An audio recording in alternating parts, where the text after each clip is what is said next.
There we go. We're going to look at Dr. Heidegger's experiment. I know that I put annotation purposes down here. I am not concerned about annotation purposes right now. So we'll talk about it later. I imagine we might not even get to it.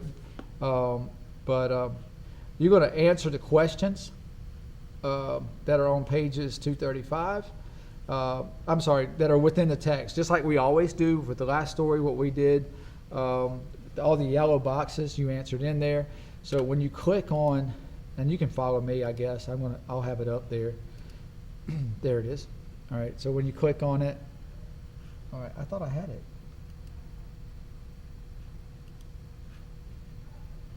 What happened here? What did it do? I've lost it. I just need to click on it again, right? Crazy. Sorry about that. So you don't have to download it if it comes up like this. I don't know if it's easier for you to download or what. Let me see my Acrobat, see if it's working. Yeah, I don't have it on there either. So a couple of things I want you to notice. This is an allegory, and an allegory is meant to teach a moral lesson, kind of like what we just had with the parable. But in an allegory, a lot of the things in there are symbols. So multiple characters could be multiple symbols. There are multiple symbols in there. Anyway, so if you look at the definition, an allegory is a literary work in which characters, settings, and events stand for abstract ideas or moral qualities. In our story, I'm going to go ahead and tell you that it's moral qualities that we're looking for. Some famous allegories, the characters are actually named for what they represent: hope, worldly wise men, little faith, and so on. All right, so Hawthorne doesn't do this. So anyway, and there's the actual textbook definition there. But we're going to read Dr. Heidegger's experiment, and I know I have it on this here. I'm going to try to do my best. Actually, I'd need to go ahead and just download it because it's going to be easier to follow along. But if you see, these are the questions that you're going to end up answering on a Google Doc. So when you create your Google Doc, make sure it's Dr. Heidegger's experiment. Make sure you put your last name, Dr. Heidegger's experiment, and make sure that you're sharing the document with me. All right, so let me open this up, and then we'll get started. It takes about 20 minutes or so to read, and so bear with me, bear with that reading, and we'll talk about some things. In other words, keep in mind too, this experiment is to kind of show flaws and things. It's also to teach a moral lesson, and there are the characters in it could be, and they actually are, very symbolic. All right, so I think everybody can read that. And guys, I'm going to have to pull my volume up out in the headphones and cut the mic off, so hang on.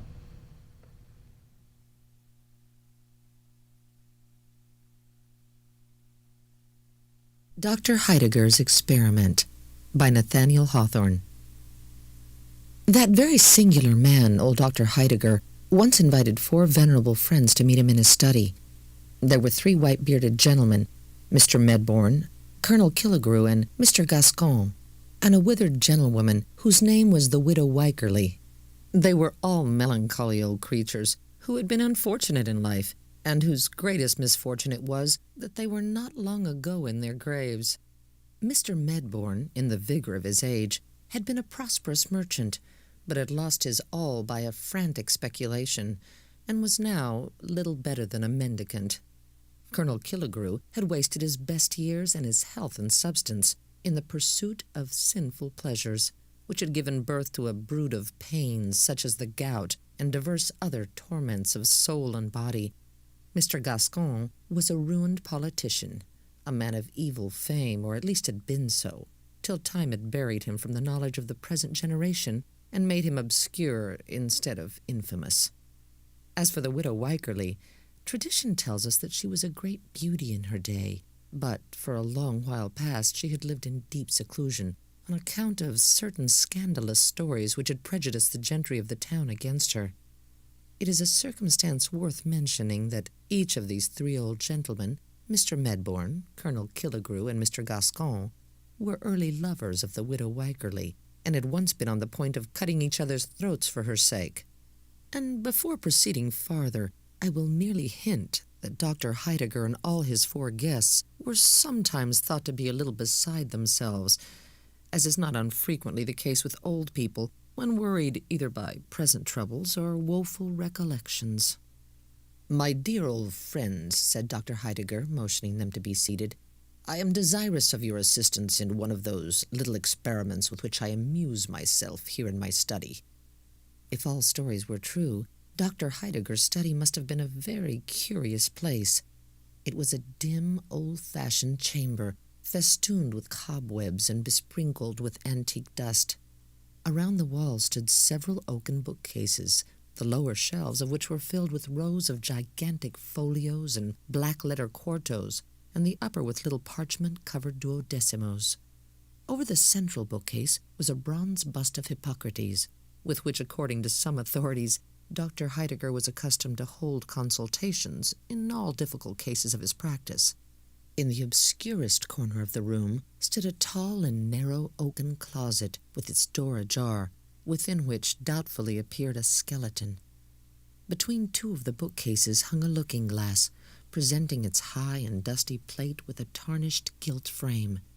Among many wonderful stories related of this mirror, it was fabled that the spirits of all the doctor's deceased patients dwelt within its verge, and would stare him in the face whenever he looked thitherward. The opposite side of the chamber was ornamented with the full-length portrait of a young lady, arrayed in the faded magnificence of silk, satin, and brocade, and with a visage as faded as her dress. Above half a century ago, Dr. Heidegger had been on the point of marriage with this young lady, but being affected with some slight disorder, she had swallowed one of her lover's prescriptions and died on the bridal evening. The greatest curiosity of the study remains to be mentioned. It was a ponderous folio volume, bound in black leather with massive silver clasps. There were no letters on the back, and nobody could tell the title of the book. But it was well known to be a book of magic, and once, when a chambermaid had lifted it merely to brush away the dust, the skeleton had rattled in its closet. The picture of the young lady had stepped 1 foot upon the floor, and several ghastly faces had peeped forth from the mirror, while the brazen head of Hippocrates frowned and said, "Forbear." All right, so I'm going to stop it right there real quick, just because, number 2, what do you learn about Heidegger's past? And what's the deal with him? And if you look through the textual evidence, I mean, most of us kind of are looking right in this area here. The young lady had stepped 1 foot upon the floor, and several ghastly faces peeked forth. But if you go back, even up, it was his fiancée. His fiancée had gotten sick or had some sort of slight disorder. He created something, a prescription for her, and she died. She swallowed one of her lover's prescriptions and died on the bridal evening. So he never did marry her. So, and then it was a ponderous folio volume bound in black leather, massive silver clasps. There were no letters on the back, and nobody could tell the title of the book, but it was well known to be a book of magic. And once, when a chambermaid had lifted it merely to brush away the dust, the skeleton had rattled in its closet.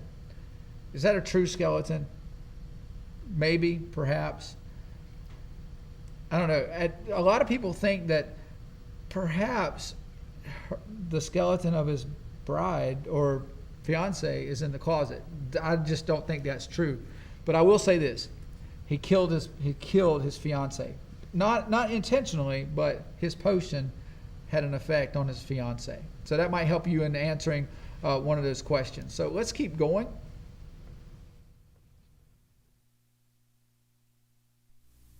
Such was Dr. Heidegger's study. On the summer afternoon of our tale, a small round table, as black as ebony, stood in the center of the room, sustaining a cut-glass vase of beautiful form and elaborate workmanship. The sunshine came through the window between the heavy festoons of 2 faded damask curtains and fell directly across this vase, so that a mild splendor was reflected from it on the ashen visages of the 5 old people who sat around. 4 champagne glasses were also on the table. "My dear old friends," repeated Dr. Heidegger, "may I reckon on your aid in performing an exceedingly curious experiment?" Now, Dr. Heidegger was a very strange old gentleman, whose eccentricity had become the nucleus for 1,000 fantastic stories. Some of these fables, to my shame be it spoken, might possibly be traced back to mine own voracious self, and if any passages of the present tale should startle the reader's faith, I must be content to bear the stigma of a fiction-monger. When the doctor's 4 guests heard him talk of his proposed experiment, they anticipated nothing more wonderful than the murder of a mouse in an air pump, or the examination of a cobweb by the microscope, or some similar nonsense with which he was constantly in the habit of pestering his intimates. But without waiting for a reply, Dr. Heidegger hobbled across the chamber and returned with the same ponderous folio, bound in black leather, which common report affirmed to be a book of magic. Undoing the silver clasps, he opened the volume, and took from among its black-letter pages a rose, or what was once a rose, though now the green leaves and crimson petals had assumed one brownish hue, and the ancient flower seemed ready to crumble to dust in the doctor's hands.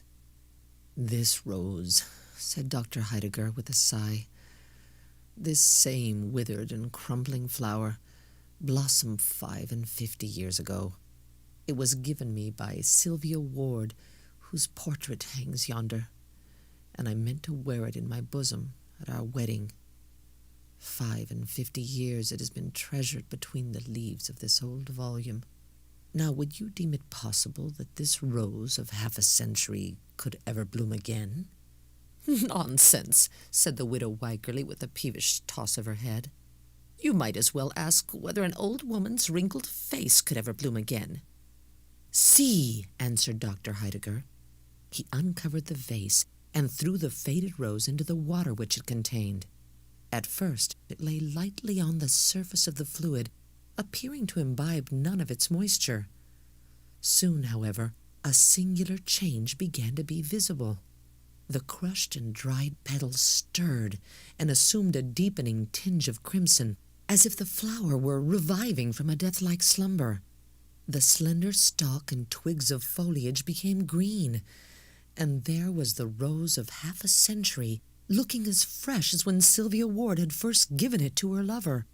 It was scarcely full-blown, for some of its delicate red leaves curled modestly around its moist bosom, within which 2 or 3 dewdrops were sparkling.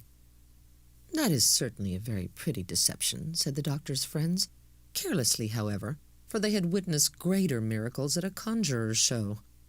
"Pray, how was it effected?" "Did you never hear of the Fountain of Youth?" asked Dr. Heidegger, "which Ponce de Leon, the Spanish adventurer, went in search of 2 or 3 centuries ago." "But did Ponce de Leon ever find it?" said the widow Wycherly. "No," answered Dr. Heidegger, "for he never sought it in the right place. The famous Fountain of Youth, if I am rightly informed, is situated in the southern part of the Floridian Peninsula, not far from Lake Macaco.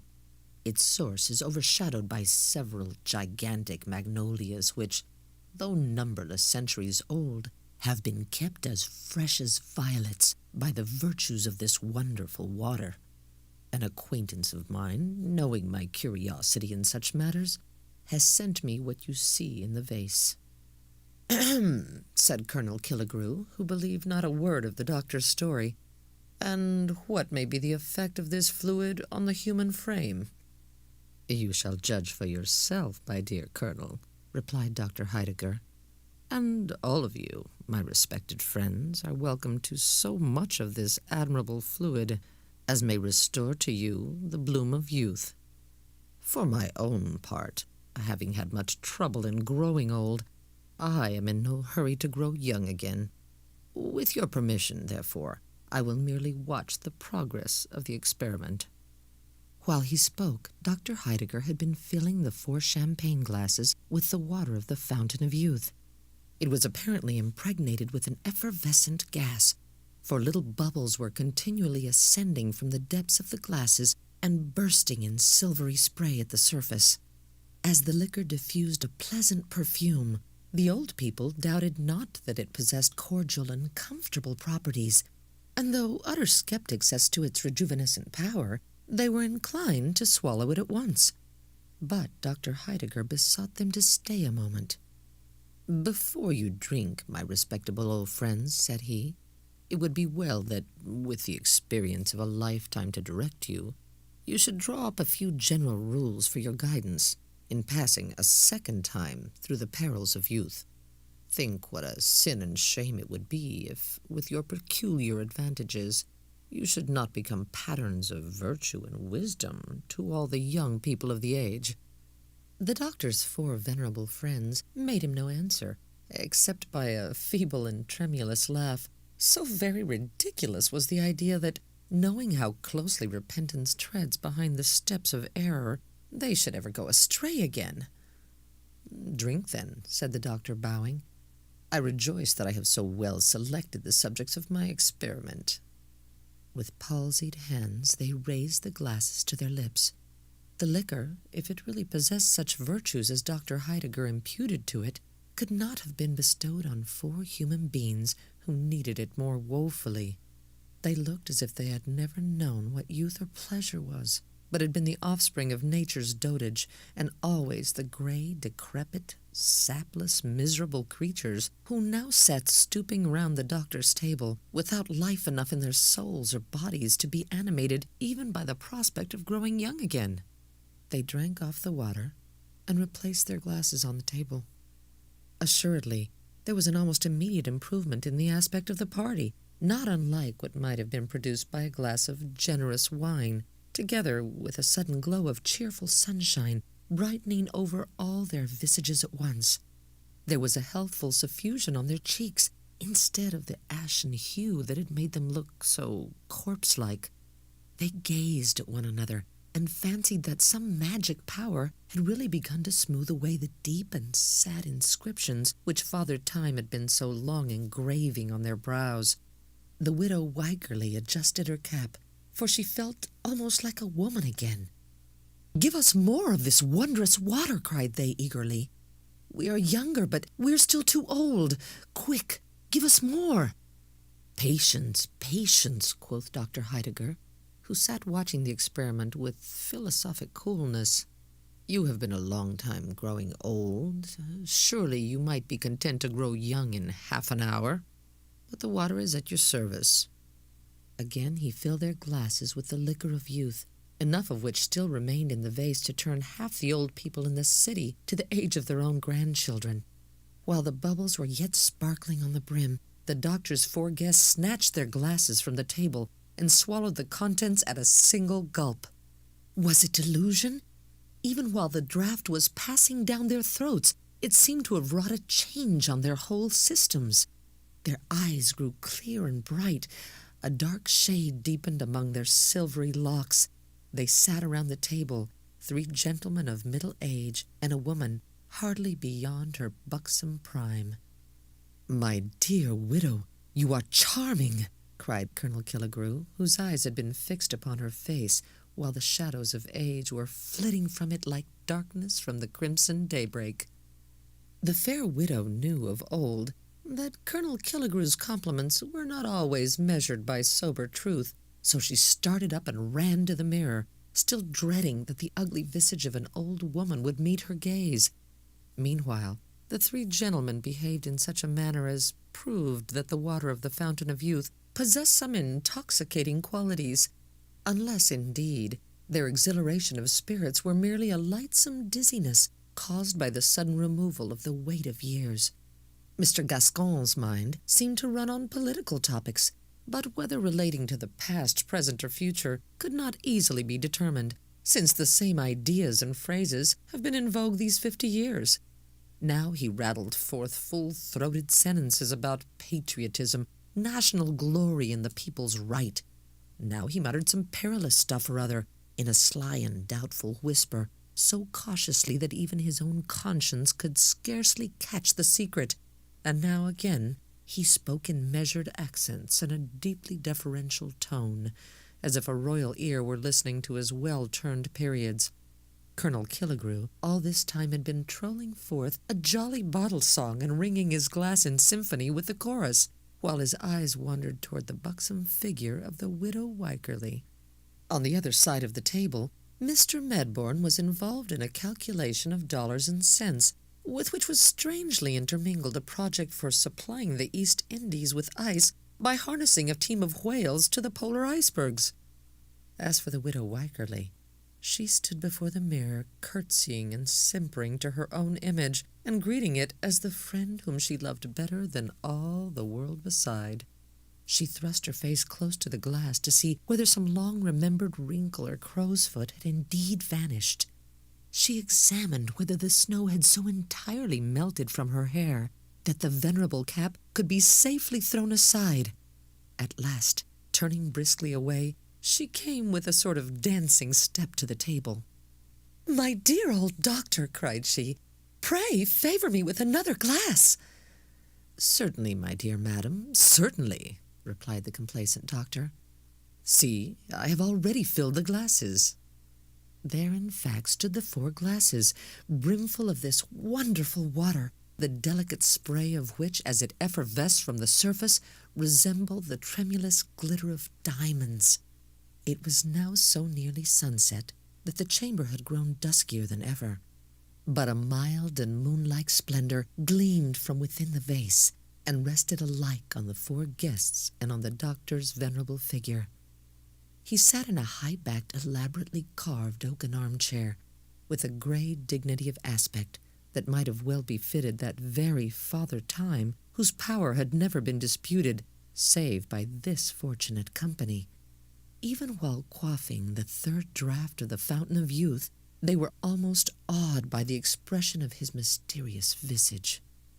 But the next moment, the exhilarating gush of young life shot through their veins. They were now in the happy prime of youth. Age, with its miserable train of cares and sorrows and diseases, was remembered only as the trouble of a dream from which they had joyously awoke. The fresh gloss of the soul, so early lost and without which the world's successive scenes had been but a gallery of faded pictures, again threw its enchantment over all their prospects. They felt like new created beings in a new created universe. "We are young! We are young!" they cried exultingly. Youth, like the extremity of age, had effaced the strongly marked characteristics of middle life, and mutually assimilated them all. They were a group of merry youngsters, almost maddened with the exuberant frolicsomeness of their years. The most singular effect of their gaiety was an impulse to mock the infirmity and decrepitude of which they had so lately been the victims. They laughed loudly at their old-fashioned attire, the wide-skirted coats and flapped waistcoats of the young men, and the ancient cap and gown of the blooming girl. One limped across the floor like a gouty grandfather. One set a pair of spectacles astride of his nose and pretended to pore over the black-letter pages of the Book of Magic. A third seated himself in an armchair and strove to imitate the venerable dignity of Dr. Heidegger. Then all shouted mirthfully and leaped about the room. The widow Wycherly, if so fresh a damsel could be called a widow, tripped up to the doctor's chair with a mischievous merriment in her rosy face. "Doctor, you dear old soul," cried she, "get up and dance with me." And then the 4 young people laughed louder than ever to think what a queer figure the poor old doctor would cut. "Pray excuse me," answered the doctor quietly. "I am old and rheumatic, and my dancing days were over long ago. But either of these gay young gentlemen will be glad of so pretty a partner." "Dance with me, Clara," cried Colonel Killigrew. "No, no, I will be her partner," shouted Mr. Gascoigne. "She promised me her hand 50 years ago," exclaimed Mr. Medbourne. They all gathered round her. One caught both her hands in his passionate grasp. Another threw his arm about her waist. The third buried his hand among the glossy curls that clustered beneath the widow's cap. Blushing, panting, struggling, chiding, laughing, her warm breath fanning each of their faces by turns, she strove to disengage herself, yet still remained in their triple embrace. Never was there a livelier picture of youthful rivalship with bewitching beauty for the prize. Yet, by a strange deception, owing to the duskiness of the chamber and the antique dresses which they still wore, the tall mirror is said to have reflected the figures of the 3 old, gray, withered grandsires, ridiculously contending for the skinny ugliness of a shriveled grandame. But they were young. Their burning passions proved them so. Inflamed to madness by the coquetry of the girl widow, who neither granted nor quite withheld her favors, the 3 rivals began to interchange threatening glances. Still keeping hold of the fair prize, they grappled fiercely at one another's throats. As they struggled to and fro, the table was overturned, and the vase dashed into 1,000 fragments. The precious water of youth flowed in a bright stream across the floor, moistening the wings of a butterfly, which, grown old in the decline of summer, had alighted there to die. The insect fluttered lightly through the chamber and settled on the snowy head of Dr. Heidegger. "Come, come, gentlemen!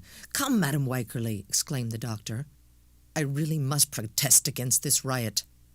They stood still and shivered, for it seemed as if grey time were calling them back from their sunny youth, far down into the chill and darksome vale of years.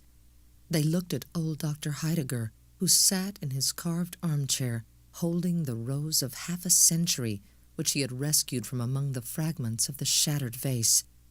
At the motion of his hand, the 4 rioters resumed their seats, the more readily because their violent exertions had wearied them, youthful though they were. "My poor Sylvia's rose!" ejaculated Dr. Heidegger, holding it in the light of the sunset clouds. "It appears to be fading again." And so it was. Even while the party were looking at it, the flower continued to shrivel up, till it became as dry and fragile as when the doctor had first thrown it into the vase. He shook off the few drops of moisture which clung to its petals.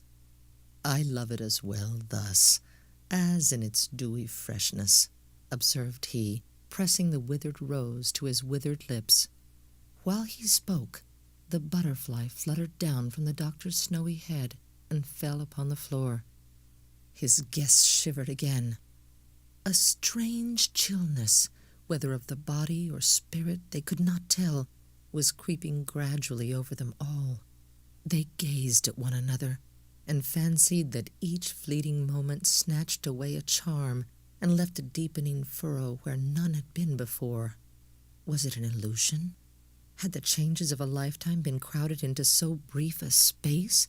And were they now 4 aged people, sitting with their old friend Dr. Heidegger? "Are we grown old again so soon?" cried they dolefully. In truth, they had. The water of youth possessed merely a virtue more transient than that of wine. The delirium which it created had effervesced away. Yes, they were old again. With a shuddering impulse that showed her a woman still, the widow clasped her skinny hands before her face and wished that the coffin lid were over it, since it could be no longer beautiful. "Yes, friends, ye are old again," said Dr. Heidegger. "And lo, the water of youth is all lavished on the ground. Well, I bemoan it not, for if the fountain gushed at my very doorstep, I would not stoop to bathe my lips in it, no, though its delirium were for years instead of moments. Such is the lesson ye have taught me." But the doctor's 4 friends had taught no such lesson to themselves. They resolved forthwith to make a pilgrimage to Florida and quaff at morning, noon, and night from the fountain of youth.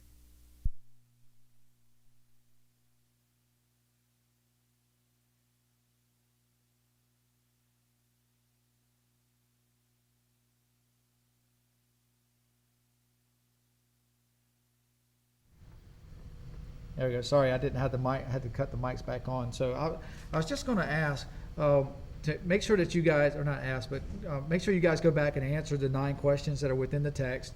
But what do you think is the overall moral of this story. It's an allegory. There is a purpose for it. It's trying to teach us something. So what is the overall purpose of this story? What is he trying to teach us?